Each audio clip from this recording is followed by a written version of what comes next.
everyone. Welcome to this week's Fireside Creators. I am your host, Reverend Dr. Sherry Pallas. Tonight, I am chatting with Dr. Thomas J. Oord about his heresy trial and conviction within the Church of the Nazarene.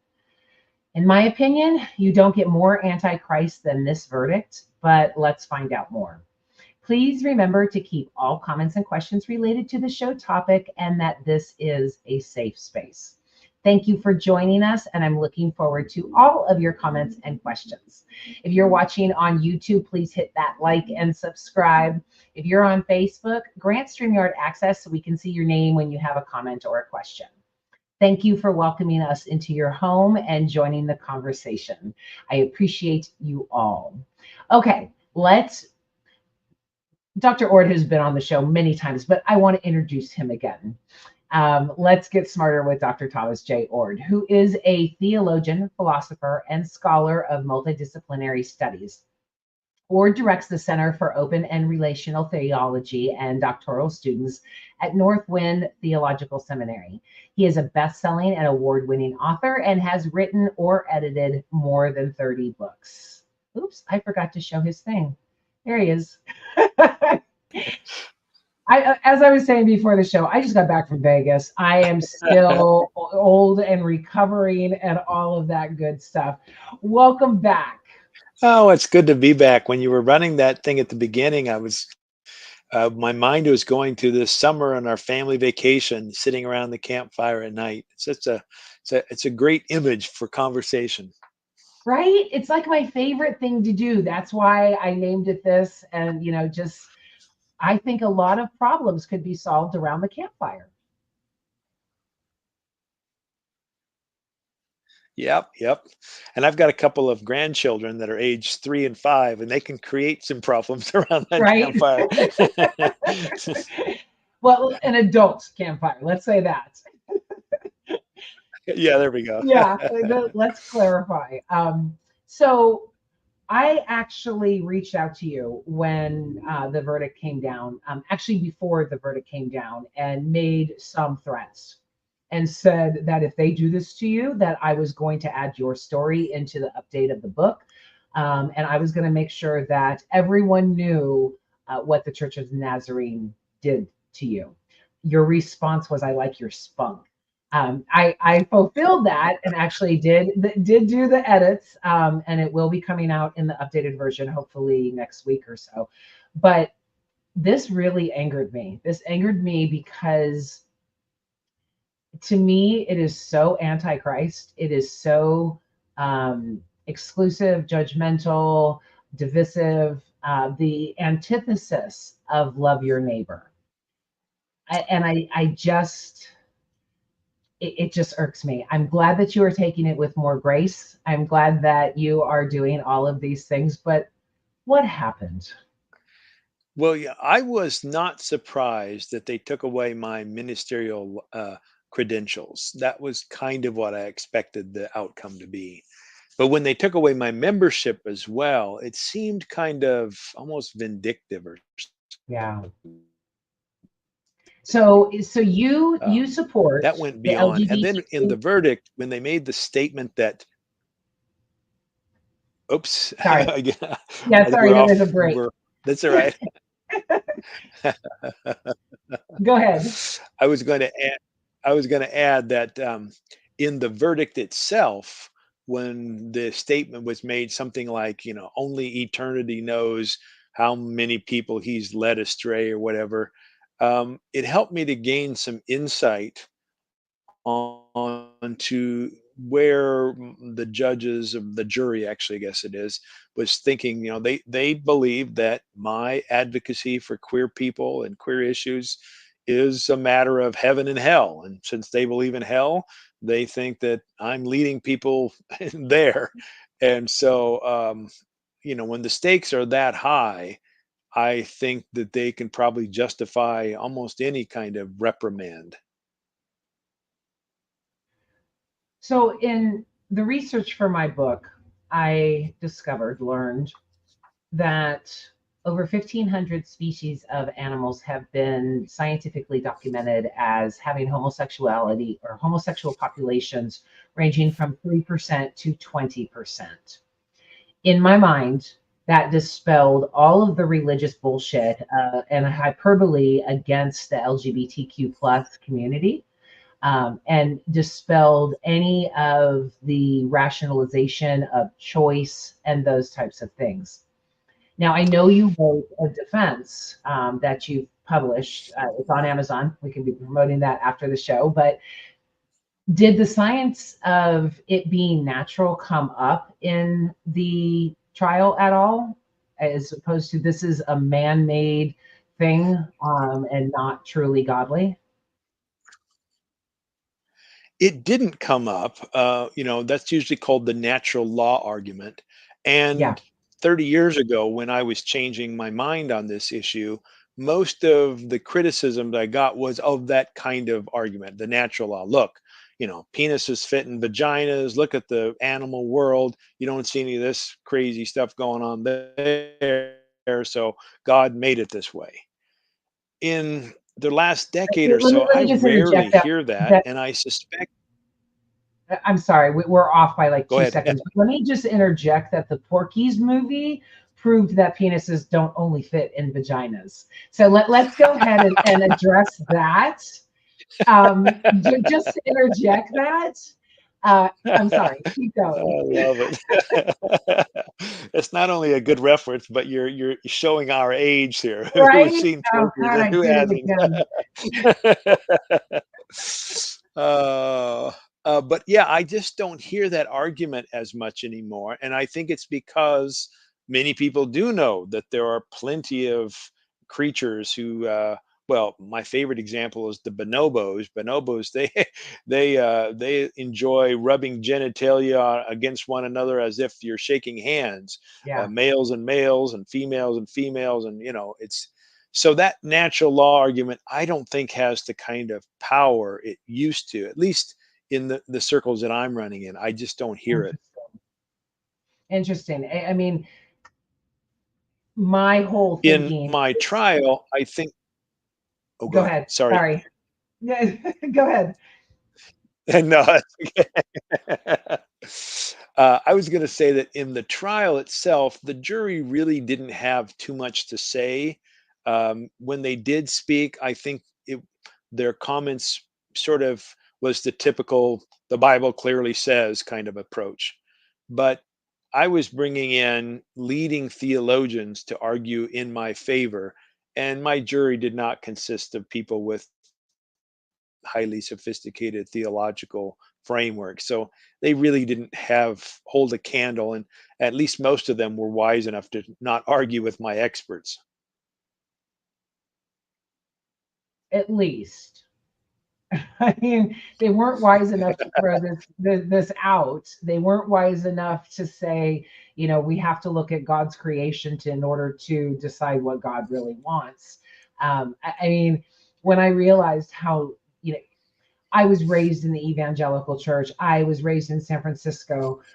So there was never the anti or the homophobia rather in growing up. This is something relatively new. And to learn through my studies over the last 25 years that it was natural, completely natural, just dispelled for me any of the religious connotations to it.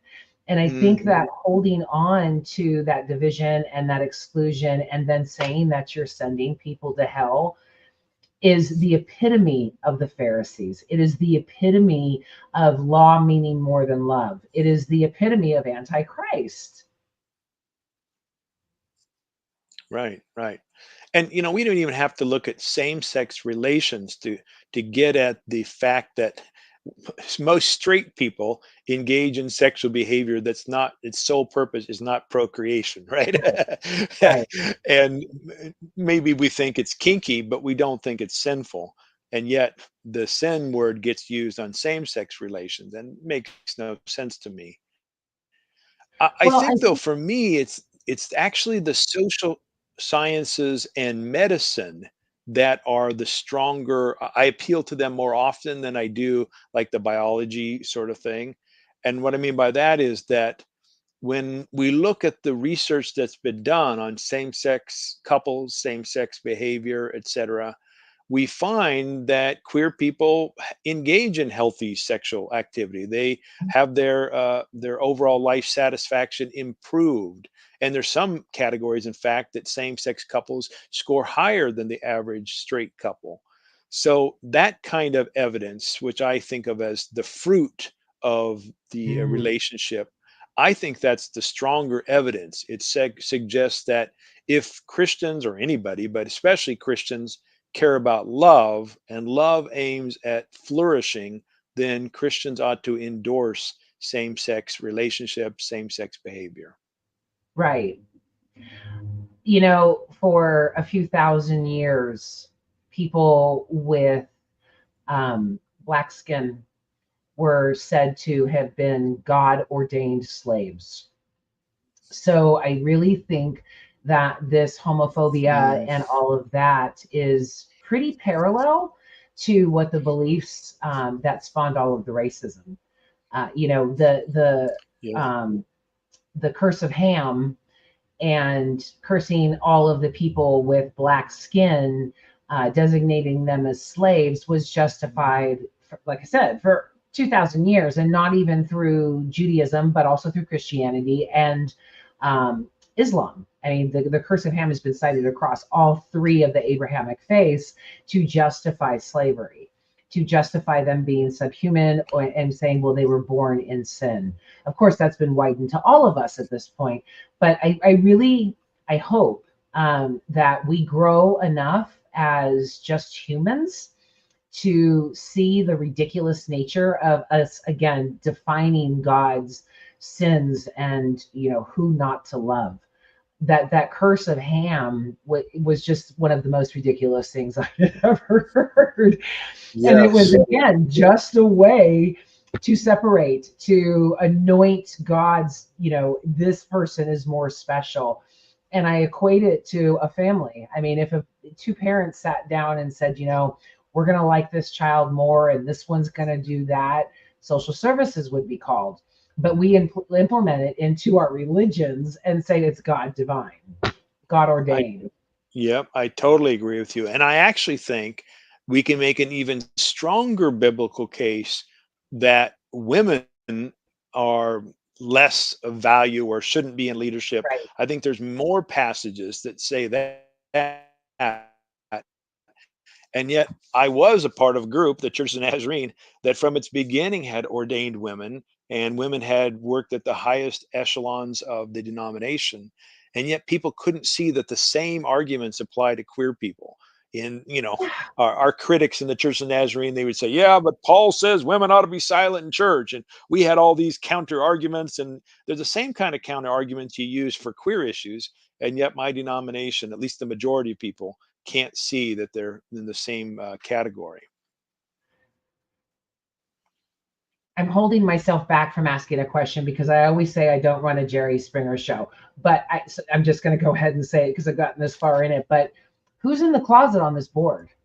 I mean, to have such, to reprehension and admonishment and all of it, I have to think that there's a lot of self-haters or something that is perpetuating this. Is it? Do you? I mean, you don't have to answer. I don't want to get you in any more trouble, but it's like, come on, dudes, accept yourself. Come on Yeah. out. I wouldn't be surprised if something like that came to light, but I also think that there's a great deal of connection between being anti-queer affirming and patriarchy. In fact, Mm, in many ways, maybe I'll get myself in trouble here, but I actually think that straight white men in power in my denomination are more afraid of what another straight white guy, me, says about these issues than a woman of color because they could wow. kind of dismiss that person. But I'm one of them and I'm saying we need to change. Right. we can all be dismissed, but you, as a straight white guy of prominence within the organization, doing so ruffled a lot of feathers. Thank you. I like that. As you Yeah, I said to mean, I'm me, I not like saying your it's tone. right, but What's that? I said I'm not saying it's right that the way they think that way, but Right. I'm just saying I think that's part of the rationale. Well, I have mentally, and one day I will get around, it's on my to do list forever, but structuring a social pyramid. And I always say that at the top is the straight white male, and at the bottom is the LGBT woman of color. And as I Yeah. continue to develop this mentally, things keep getting moved around. Like I initially Mm, thought that the LGBTQ community would be below the white woman. I knew early that the black man would be above the white woman because the black man got the vote before we women did. So I knew those yeah. types of historical things. What I didn't suspect was that trans men would be above women, that because they're perceived as men, Mm, that gay men would be above the women. And it's really strange how the patriarchy, even through the LGBTQ community, still elevates the perceivement of men in society. yeah, I hadn't thought of it like that, but I think you're right. So where do you think? I mean, I would have loved to have been a fly on the wall that next Sunday after the verdict. Where do you, I mean, do you think that there is going to be I know online there has been a huge uproar. In fact, when I was scheduling the show, you were coming up everywhere for this, which I absolutely loved. Um, but and you were at Newsweek, but is the church any uproar? Is there anything within the confines of those buildings to say, you guys really shouldn't have done this? Well, ministers are leaving the denomination, Wow. churches are pulling out. Um, so yeah, been a backlash. Obviously, the discussions are continuing, but I'm not privy to all of them. I only hear things secondhand. Um, but I think, you know, I like to put it like this: that when I was a part of the Church of Nazarene, the people who considered themselves moderates, kind of in the middle, they Mhm. saw me as to the left of them. And now that I'm gone and other people who think like me, now all of a sudden they're feeling like they're on the left and they could be next. And I'm hoping Wow. that that makes them reconsider their quote moderate stance on queer issues. They're the kind of people who say, love the sinner, hate the sin. We love queer people. We just don't want to see them engaged in, certain behaviors. Um, We love and black people. We just wish they weren't born into slavery like God wanted them to. yeah, yeah, yeah. So, I mean, I think there's some education that's happening, and that's a good thing. But I suspect this issue will continue to fuel controversies and arguments in the denomination in the coming decades. What drives me crazy was the realization probably 10, 12 years ago that the modern day church, most of them don't at all me because all doesn't exist in our world, but the majority of, especially Protestant churches now, that we are repeating that 2,000 year cycle to have Christian churches care more about law than love, to care more about legal systems and reward in the afterlife systems as opposed to the person and the humanity in front of you is, I mean, I say it's pharisaical, but it truly is antichrist. And I don't understand what, we go, well, Paul said, and I go, well, Paul was Pharisee, Paul was the law, Paul was a Hellenistic Jew. Who are you following? So Yeah. when you have those types of things, it's the hypocrisy, I mean, antichrist, I don't even know is encompassing enough of everything that they're doing to shame God's children. Yeah, yeah. I mean, I guess it goes to show that the basic temptations continue on, temptations for power, for instance. I think there's a lot of people, not just men, but women as well, who really crave the security they think can come from having a man, usually a man, but sometimes a woman, but somebody to be the authority in the system, in the culture, in the church, in the government, in the business or whatever. And if we have that authority, then we need to have a clear set of guidelines and rules to keep, things in order. And I'm not against rules, but I think rules are always secondary to the questions of what's good for the group and good for Right, the individual. So love trumps rules. But right. for some people, it seems like the quest for security uh, is more important. And again, I'm not against security either. I just think it's overrated, and the kinds of sacrifices people make to the dignity of others in order to gain that security they think they're going to get just isn't worth it. Again, that's pharisaical because Jesus literally hung on the cross and that wasn't secure. It's Right. fear based. It's not love based. I mean, as you said, I like rules too. I thought, yeah, reporting Jews during the Holocaust was one of the rules. And Right. that, I mean, we have laws that protect societal issues, and we have laws that are cruel, and that has gone back since the dawn of man, trying to Right. control. And when we have based on fears and security for ourselves as opposed to security for our neighbors, it goes back to that individualistic religion as opposed to a communal one. Yeah. And Yeah. it being an individualistic religion is why we're in this mess and why people are scared, because they're so afraid of their neighbors that they just want to make sure that everything, like you said, is safe. That is not the way of Jesus. Jesus challenged them. Jesus, I mean, I don't, especially now, I decipher a lot of the gospels, again, through the lens of love. But in the gospels, he was almost fearless. I mean, we have him being afraid at Gethsemane, but it was still like, okay, I'm going to do this. And to have his followers be so afraid and so legalistic, I just see Jesus here and everybody else going way over here and still claiming to be following Jesus when there's no, um, there's nothing that goes in with his teachings. Yeah. Yeah. It's a crazy thing that many people who believe in an afterlife, and I happen to be a person who believes in afterlife, but many people who believe in an afterlife and who think it's the most important thing will end up being fearful of losing themselves in this life. You'd think Right. that a person who thought that heaven was the ultimate goal, that they would be willing to sacrifice in wild ways for the good of others because their ultimate reward was beyond this life.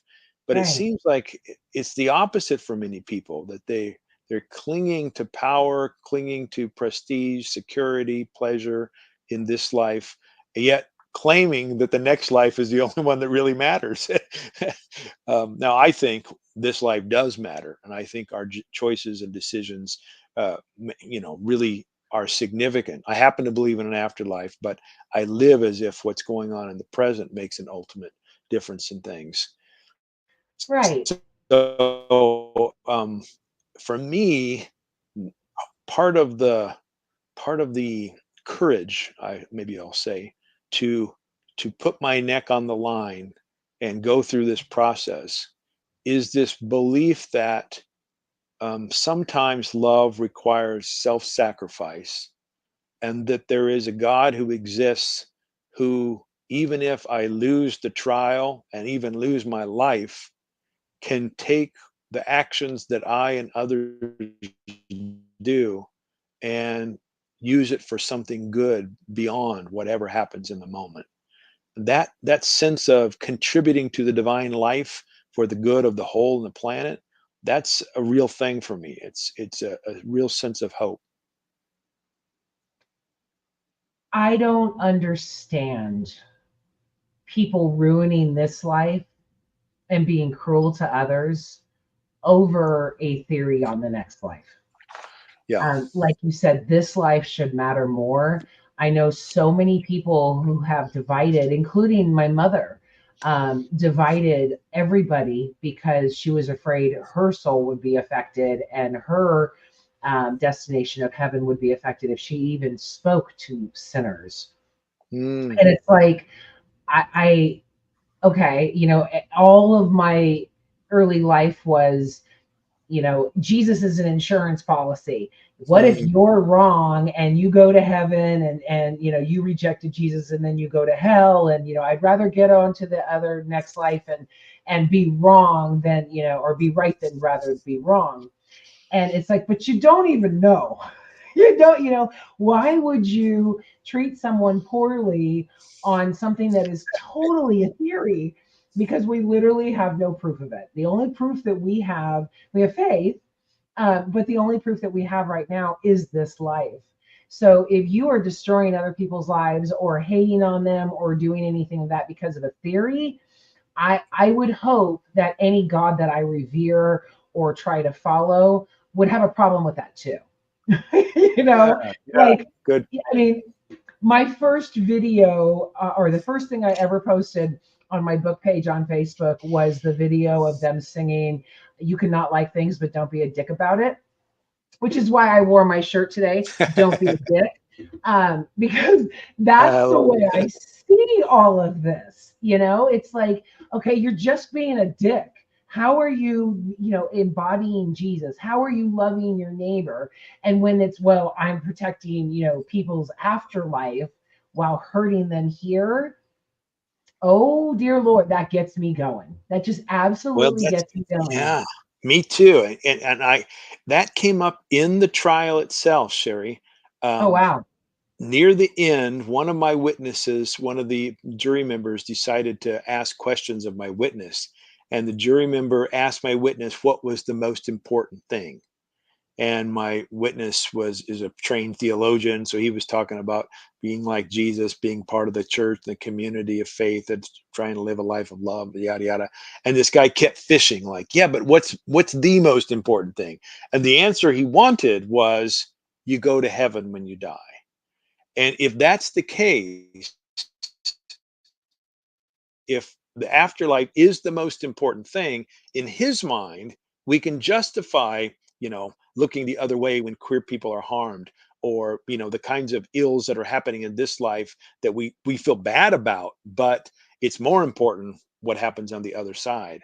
And I just thought to myself, I my view of what the Christian life is about and the most important things are just so opposite of yours. Yeah. And that's part of what fuels me to think differently about queer matters. Well, and then that's not Christianity, that's a death cult. When you are focused more on death than life, it can't be anything else, right? I mean, when you're focused on, again, a theory that's relatively new in the whole scheme of mankind, too. I mean, even Jews and early Christians believed in reincarnation. So we're talking relatively new theories of heaven, and this afterlife of beauty and all of these conditions and stuff like that, to literally be hurting your neighbor. Again, I just go, you cannot claim to be a Christian and not follow Christ. If we want to say, well, I'm a Paulinian now, at least that's more honest. At Yeah. least you're saying, okay, I think laws meant more than what Jesus said. I think, you can have those arguments. But if you're saying that you're following Christ, then it's complete hypocrisy. It's complete Yeah. hypocrisy. I'm with you. Sometimes I try to put myself in the shoes of my critics. So let's say I'm putting myself in the shoes Of of the course. people who are on the jury. I think a significant number of them are people who signed up to become a Christian as the kind of, what would you call it, hell insurance or flame insurance or something like Yeah, that. yeah, They signed up to be a Christian, not because they thought living a life of love was the most important thing. They probably would say that's important, but initially it was they were going to hell, they were sinners, they needed to accept Jesus into their heart, say the sinner's prayer, and that got them out of eternal conscious torment. And then once they were on Team Jesus, then they had to help other people from going to hell. So they had to, become a minister to learn the whatever the training, etc., and to be evangelists. I used to be that kind of person who thought like that and who did those kinds of things. And if that's your primary motive, then I can kind of see the arguments or the rationale they might use. um, I just have a different view of what Christianity is about. I think I like to think it's more like what Jesus thought it was about, like you've been Right, saying. But right. I can understand the reasoning, as bad as it is, of those who are my critics. Yeah, I mean, I'm always the devil's advocate person and trying to see the other side. I have less patience when they're blatantly wrong and using God to justify division. Right, right, yeah, I mean, if again, if I get that loving your neighbor, especially your neighbor that you don't like, your neighbor that believes different, looks differently, has different goals or culture, is difficult. But that's what makes it good. I mean, I think we need to get back to only believe half of what you hear and a quarter of what you see, or however that goes, to test your yeah, beliefs, to say, this doesn't seem right if this is where I'm headed. I mean, I can't get out of my head that headline a few months ago that said that parishioners and Protestants were going up to their pastors saying, the Gospels don't agree with what you're saying. Jesus was a woke socialist, and really freaking people out over that. And it's just like, that is the saddest thing ever. If you are looking to score some points for the afterlife and you're looking for power and greed and wealth and all of those things, then again, you're a Pharisee. That's just, I mean, yeah, it's really clear in the Gospels about what it meant to be a Pharisee. Years ago, I right. had an issue, or people came to me and said, you've got to stop saying Pharisee because that's anti Semitic. And I fought back, going, no, because I call Trump a Nazi. That's not anti German. It is a descriptive word to set on a set of beliefs that is counterproductive to what Jesus was teaching. Yeah, but one positive spin to this, Sherry. Okay. Maybe it's not a positive spin, but it's well, I'll just go with it. It means that your book, "They've Ruined God," or something. Is that the correct We have title? ruined God. "We Have Yeah. Ruined God." Your book, your show, it has a real purpose in the world because what you're telling people about who Jesus is, the life of love, the kinds of ways the church has got it wrong, and a better way to think. There's an audience for that. There's a lot of people who need to hear that. And kudos to you and others who are trying to shift the narrative towards something that I think is more authentically Christian. Thank you. And to you. I mean, you really could have backed down and said, hey, the LGBTQ community doesn't affect me. I'm not going to lose my life over this. I'm not going to lose my livelihood, something I've worked 30 years for. I mean, there's a lot of allies out there. There are a lot of people doing this, and you very easily and silently could have just succumbed to their demands and said, okay, fine. And I think so many people would have. So I applaud you for standing up, for standing in for the people who need it, and for giving a voice to those who don't have it. Well, thank you. I mean, there was a great deal of pain and hardship in the midst of it. I mean, I'm not queer people have much harder paths to tread than I do, but um, I don't think of, well, yeah, it was a sacrifice, but I just felt like if I was really going to live the life of love that I feel called to live, that's what I had to do. But I want to be clear that not everybody has to do exactly Right. what I did. Some people do need to silently walk away from church.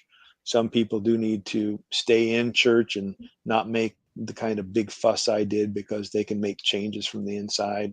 Everybody's in a different place. So I'm not lifting myself up as prescribing it as the only model. But given who I was, who I am, given my platform, my knowledge, my friendships, it just seemed like this is what love is calling me to do at this point. I love that. I recently learned something from a friend of mine here in LA, and he told me, he was asking me questions about the book, and he said, "Where did you, come up with the metaphor of the river?" And I talk in the book about how, I will no longer float blindly down the river. I will swim and see what leads me to the paths in my life. And I just told him it was an analogy that I came up with, in this. And he said, it really struck me because I had to step out of the river. I could no longer float Mm. by or go down. And my response was, I didn't know that was an option. Like, wait a minute. No one ever told me I could do that. But it is part of people's paths, right? Everybody is on a different path. And Yes. the hero's journey is all about accepting that path. They Yeah. won't, many won't accept the hero's journey. Um, and that's what makes it a hero's journey, is because you actually accept it. So that's Mm. what you did, Thomas. You did that. You accepted that journey and said, I'm going to speak this in love and I'm going to do this. Even, and it respected the people who had to step out of the river, who had to take the time to heal, to do those things, and to figure out, hopefully, that they learned enough about Jesus to try and find a more loving path forward. Yeah. Yeah. Yeah. Uh, um, I don't know. I can't remember when you and I last talked about this. When was our last interview? Do you remember the date off the top of your No, head, I don't remember 2 or days ago roughly? right now. Yeah. Yeah. I mean, part of the reason I expected to lose my credentials is that, I was asking the denomination to make changes to its doctrine. I was admitting that I was in the wrong according to the denomination, but the denomination was really wrong and they needed to change. But Mm. I also made some strategic choices along the way to heighten the awareness of what was going on. I knew that my trial could be the kind of event or platform that could encourage queer people, encourage allies.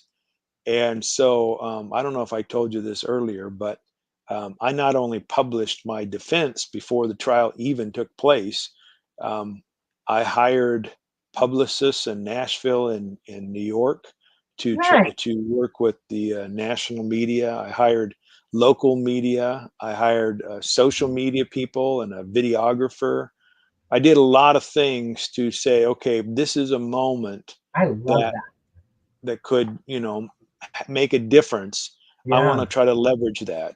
And, I committed to paying it out of my own pocket. I ended up getting some additional help from some people, but um, I decided if I was going to be kicked out, I wanted to go out making it very clear what my view was and why the Right. church ought to change. I'm sure that strategy is part of the reason why they took my membership as well, because I'm sure it really pissed people off in the denomination to make such a Good. big deal out of it. But, Good. I'm the kind of person who thinks like that, like, well, if this is going to happen, how can we squeeze the most good out of it? Right. And make people aware. I mean, I look back at so many of my evangelical Right. friends, even all the way back to high school, that are so indoctrinated and so, into all of this. I mean, one of them even has a ton of gay family members, and she's like, no, it's against the Bible now. So I think Mm. that that education that you gave through the publicity of this, to really highlight, hey, this is what the church is doing.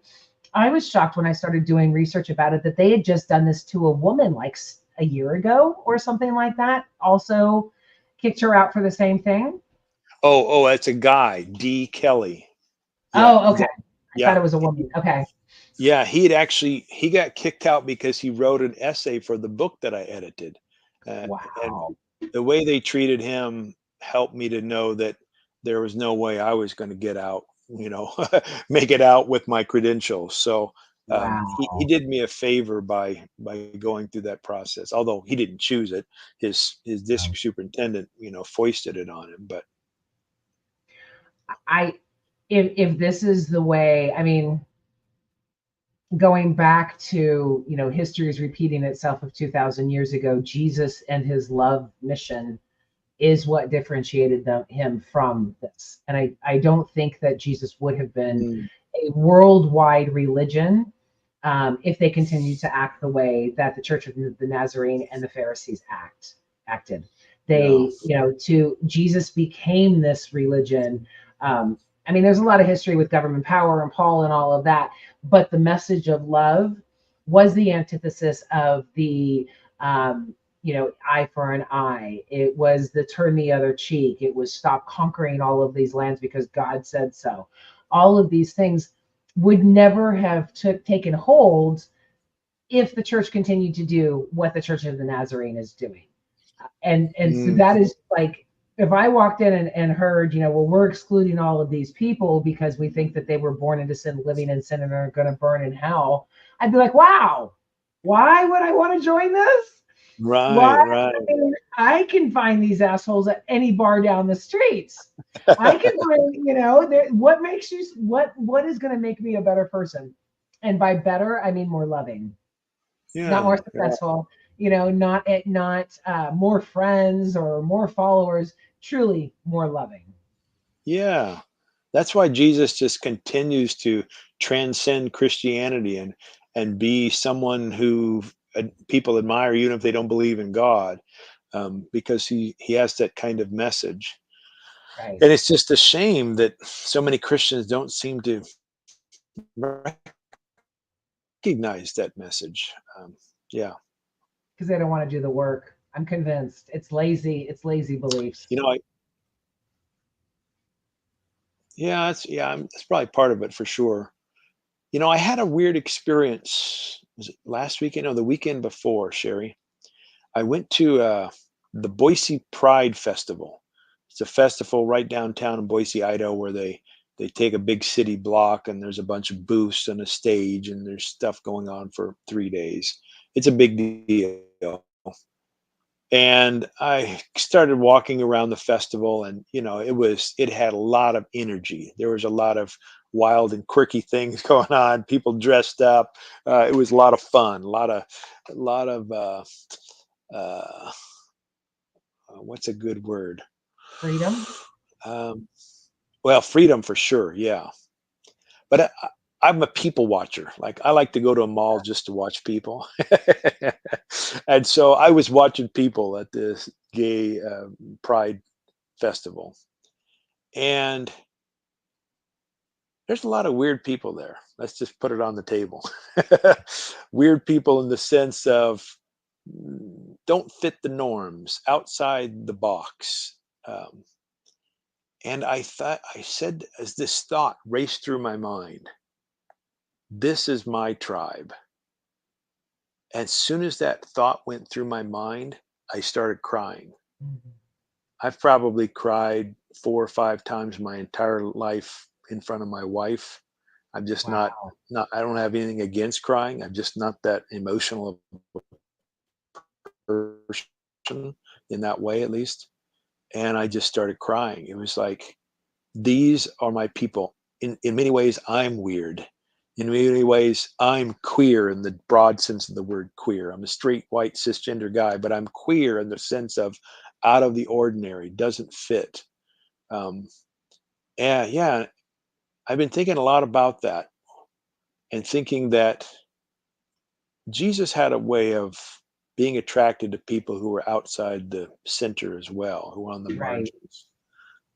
And maybe if I can emulate him in that sense, I feel good about that.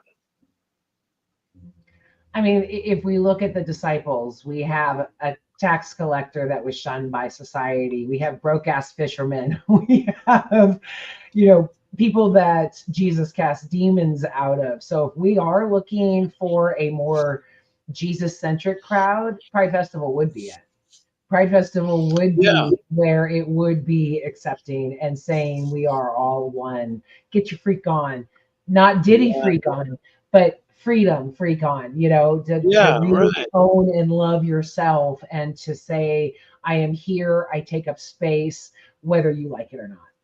Yep, that's what I mean. Yep. So what now? Well, I'm not exactly sure in a lot of ways. I'm an open and relational theologian. I don't even think God knows what's going on next. So, but for me personally, I made a decision long before the trial that no matter what happened, I was not going to join another group. If uh, I didn't expect to be kicked out in terms of my membership, but I did expect to lose my credentials. And I'm not going to jump into another denomination. Not that they're all bad. There's some good ones I could see myself joining, but at least in the short run, I'm going to be a nun, an NONE, no There you religious go. affiliation. There's a lot of us. It does help though that yeah, I still attend a little church here in the town that I live in that has about averages 40 or 50 people on a Sunday morning, and they've been supportive through me and my wife and family through the whole thing, written letters. It's a queer affirming church, so I've still got that community. Um, but in terms of joining a denomination, I don't think I'm going to do it, at least in the short term. In terms of like me professionally, I'm still directing doctoral programs at Northwind Theological Seminary, and I'm not going to lose my job over this there. Good. Um, so I'll continue to do that. Um, I I feel like this scenario, what happened to me, as much as I don't think God wanted what happened, I do think that something good can be squeezed out of it, and so I want to be open, attentive, attuned to what the spirit of love might be calling me to do in terms of giving a voice to these ideas and being an advocate and ally for queer people. I don't know exactly what that will take, what form that will take. I am getting more invitations to speak at places, so that might die out. I don't know. Um, I've got other projects that not directly related to queer matters that I want to do as well. But I don't really know what's coming next, Sherry. How's that? Me either. Me either. Just riding the ride, going wee. What were you doing over in Europe? Yeah, yeah. Well, for 3 weeks, well, the first week I was doing a conference at Oxford. Then I did like 6 cities in 6 days in England, Wow. speaking at universities, churches, groups and things. And then I took a little bit of time off before speaking at a festival called Greenbelt, which is like a progressive religious festival there with, I don't know, 5,000 people. There's a ton of people. And that ended up being a really good experience. I had a good couple of talks and was very well received. And then I went over to Croatia for a science and religion conference. I do a lot in science and religion stuff. Um, so yeah, it was you know, I when I go to Europe in that kind of scenario, I live out of a backpack for a month and do Mhm. my laundry in the hotel sinks and that sort of stuff. So it's always nice to come home and sleep in my own bed after a month on the Yeah. road. Were you traveling based on this verdict or was it associated with some other topic?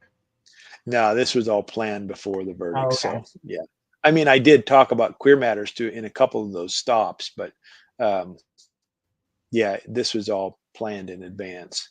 I kind of liked the way it worked out because, within a week after the verdict was given, I was off to Europe and it kind of gave me Right. a little bit of breathing room, a change of Mhm. pace. So that was good. Seeing as a spectator from a distance, I was like, yes, he got all kinds of speaking engagements off of this. He's now traveling Europe. So yeah, I'm real bummed Yeah. it was arranged, but yeah. uh, there is Okay, interest though. go So ahead. there might be more of those opportunities. Who knows? Nice. Okay, so you have two books that are currently out. Let me go ahead and share this. These are all of your books. Your defense, that is everything that you um, about this Yeah. trial.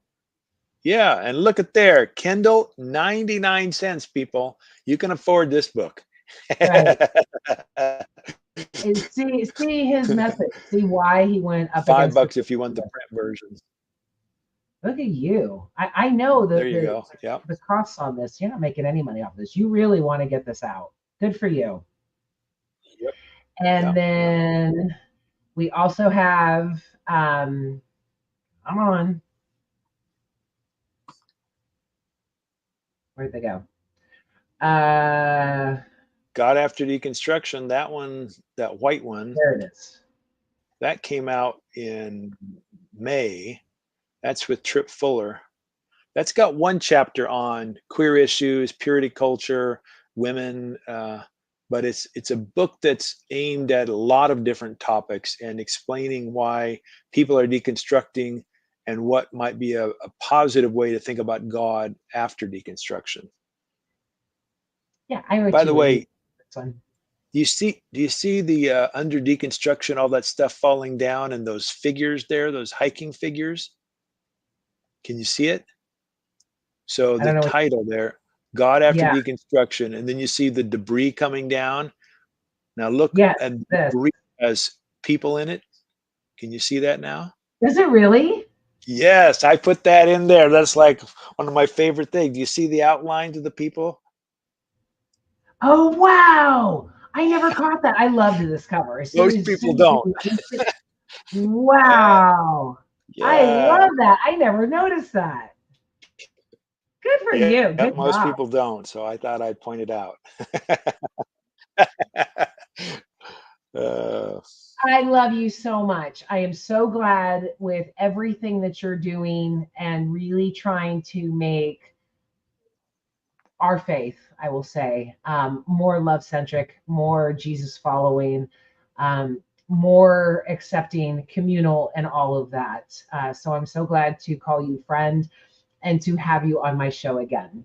well, I think of us as partners in this love thing. You know, you and Yeah, I are trying to write books, do podcasts, make a difference for love, breaking boundaries, going against certain mores and norms because we think love demands it. So we're right, co-adventurers. right. I like that. Flipping tables has got to be in there too. Yeah, that's right. So, any final words and where can people find you? Final words. Um, I guess that my final word, I want to make a disclaimer. I want to make sure people don't think that I've come to this conversation having everything figured out. You know, Mm, let I don't have God figured out. I don't have life all figured out, but I do have some proposals based on some intuitions, some reasoning, some study, some life experience that helped me and have helped other people. And that's what I've been trying to articulate this last 45 minutes or so. Um, don't think that I've got it figured out, but think that I'm doing my best to wrestle and actually give constructive proposals on how we might think about God and life well.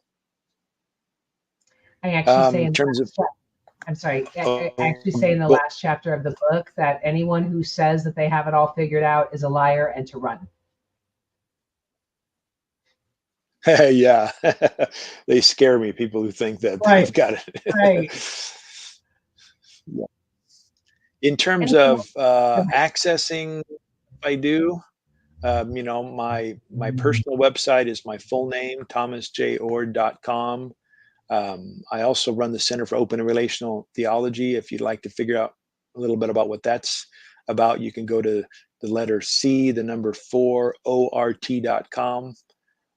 And if you look around very long on social media or Google, you'll find stuff about me if you want to know more. Yeah, you're everywhere. Well, thank you so much for coming on. I really, I wanted to get more in detail on this, and thank you so much for doing so. I hope that it is a good warning and education for those who are involved in similar churches. Well, when I put this on my schedule, I put a little star next to it because talking with you is always a highlight, Sherry. Thanks for the invitation. Oh, thank you so much, Tom. Okay, I'm going to send you backstage and close the show. You're the best.